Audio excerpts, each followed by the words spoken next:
रहस्य। ओम सप्तशती के इन तीनों रहस्यों के नारायण ऋषि, अनुष्टुप छंद तथा महाकाली, महालक्ष्मी एवं महासरस्वती देवता हैं। शास्त्रोक्त फल की प्राप्ति के लिए जप में इनका विनियोग होता है। राजा बोले, भगवान आपने चंडिका के अवतारों की कथा मुझसे कही। ब्राह्मण, अब इन अवतारों की प्रधान प्रकृति का निरूपण कीजिए। द्विजश्रेष्ठ, मैं आपके चरणों में पड़ा हूँ। मुझे देवी के जिस स्वरूप की और जिस विधि से आराधना करनी है वह सब यथार्थ रूप से बतलाइए। ऋषि कहते हैं, राजन, यह रहस्य परम गोपनीय है। इसे किसी से कहने योग्य नहीं बतलाया गया है, किंतु तुम मेरे भक्त हो, इसलिए तुमसे न कहने योग्य मेरे पास कुछ भी नहीं है। त्रिगुणमयी परमेश्वरी महालक्ष्मी ही सबका आदि कारण है। वे ही दृश्य और अदृश्य रूप से संपूर्ण विश्व को व्याप्त करके स्थित है। राजन, वे अपनी 4 भुजाओं में मातुलुंग, बिजौरे का फल, गदा, खेट, ढाल एवं पान पात्र और मस्तक पर नाग, लिंग तथा योनि इन वस्तुओं को धारण करती है।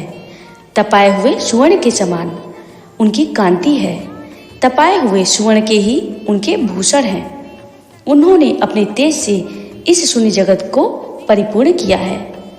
परमेश्वरी महालक्ष्मी ने इस संपूर्ण जगत को शून्य देखकर केवल तमो गुण रूप उपाधि के द्वारा एक अन्य उत्कृष्ट रूप धारण किया।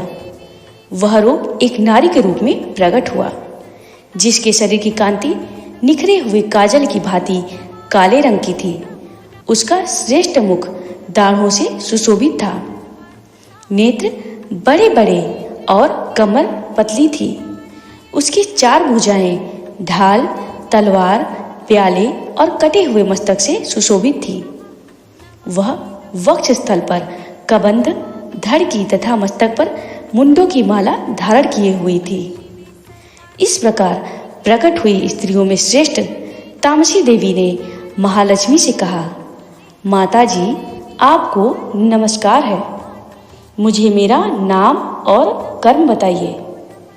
तब महालक्ष्मी ने स्त्रियों में श्रेष्ठ उस तामसी देवी से कहा, मैं तुम्हें नाम प्रदान करती हूँ और तुम्हारे जो जो कर्म हैं उनको भी बतलाती हूँ। महामाया, महाकाली, महामारी, क्षुधा, तृषा, निद्रा, तृष्णा, एकवीरा, कालरात्रि तथा दुरत्यया ये तुम्हारे नाम हैं, जो कर्मों के द्वारा लोक में चरितार्थ होंगे।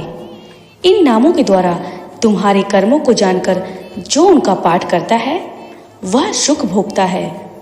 राजन, महाकाली से यो कहकर महालक्ष्मी ने अत्यंत शुद्ध सत्वगुण के द्वारा दूसरा रूप धारण किया, जो चंद्रमा के समान गौरवर्ण था। वह श्रेष्ठ नारी अपने हाथों में अक्षयमाला, अंकुश, वीणा तथा पुस्तक धारण किए हुए थी। महालक्ष्मी ने उसे भी नाम प्रदान किया। महाविद्या, महावाणी, भारती, वाक, सरस्वती, आर्या, ब्राह्मी, कामधेनु, वेदगर्भा और धीश्वरी, बुद्धि की स्वामिनी, ये तुम्हारे नाम होंगे। तदंतर महालक्ष्मी ने महाकाली और महासरस्वती से कहा, देवियों, तुम दोनों अपने अपने गुणों के योग्य स्त्री पुरुष के जोड़े उत्पन्न करो। उन दोनों से यो कहकर महालक्ष्मी ने पहले स्वयं ही स्त्री पुरुष का एक जोड़ा उत्पन्न किया। वे दोनों हिरण्यगर्भ, निर्मल ज्ञान से संपन्न, सुंदर तथा कमल के आसन पर विराजमान थे। उनमें से एक स्त्री और दूसरा पुरुष था। तत्पश्चात माता महालक्ष्मी ने पुरुष को ब्रह्मन, विधे, विरिंच तथा धातः इस प्रकार संबोधित किया और स्त्री को भी श्री, पद्या, कमला, लक्ष्मी इत्यादि नाम से पुकारा। इसके बाद महाकाली और महासरस्वती ने भी एक एक जोड़ा उत्पन्न किया। इनके भी रूप और नाम मैं तुम्हें बतलाता हूँ। महाकाली ने कंठ में नील चिन्ह से युक्त लाल भुजा, श्वेत शरीर और मस्तक पर चंद्रमा का मुकुट धारण करने वाले पुरुष को तथा गोरे रंग की स्त्री को जन्म दिया। वह पुरुष रुद्र, शंकर, स्थाणु, कपर्दी और त्रिलोचन के नाम से प्रसिद्ध हुआ तथा स्त्री के त्रयी विद्या, कामधेनु, भाषा, अक्षरा और स्वरा ये नाम हुए। राजन, महासरस्वती ने गोरे रंग की स्त्री और श्याम रंग के पुरुष को प्रकट किया। उन दोनों के नाम भी मैं तुम्हें बतलाता हूँ। उनमें पुरुष के नाम विष्णु, कृष्ण, ऋषिकेश, वासुदेव और जनार्दन हुए तथा स्त्री उमा, गौरी, सती, चंडी, सुंदरी, शुभगा और शिवा इन नामों से प्रसिद्ध हुई। इस प्रकार तीनों युवतियां ही तत्काल पुरुष रूप को प्राप्त हुई। इस बात को ज्ञान नेत्र वाले लोग ही समझ सकते हैं, दूसरे अज्ञानी जन इस रहस्य को नहीं जान सकते। राजन, महालक्ष्मी ने त्रैविद्या रूपा सरस्वती को ब्रह्मा के लिए पत्नी रूप में समर्पित किया।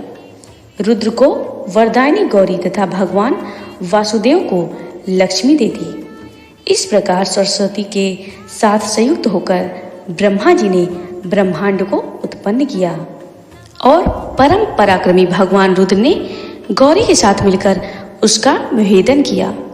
राजन, उस ब्रह्मांड में प्रधान महतत्व आदि कार्य समूह पंच महाभूतात्मक समस्त स्थावर जंगम रूप जगत की उत्पत्ति हुई। फिर लक्ष्मी के साथ भगवान विष्णु ने उस जगत का पालन पोषण किया। महाराज, महालक्ष्मी ही सर्वसत्वमयी तथा सब सत्वों की अधीश्वरी हैं। वे ही निराकार और साकार रूप में रहकर नाना प्रकार के नाम धारण करती हैं। सगुणवाचक सत्य, ज्ञान, चित्त, महामाया आदि नामांतरों से इन महालक्ष्मी का निरूपण करना चाहिए। केवल एक नाम महालक्ष्मी मात्र से अथवा अन्य प्रत्यक्ष आदि प्रमाण से उनका वर्णन नहीं हो सकता।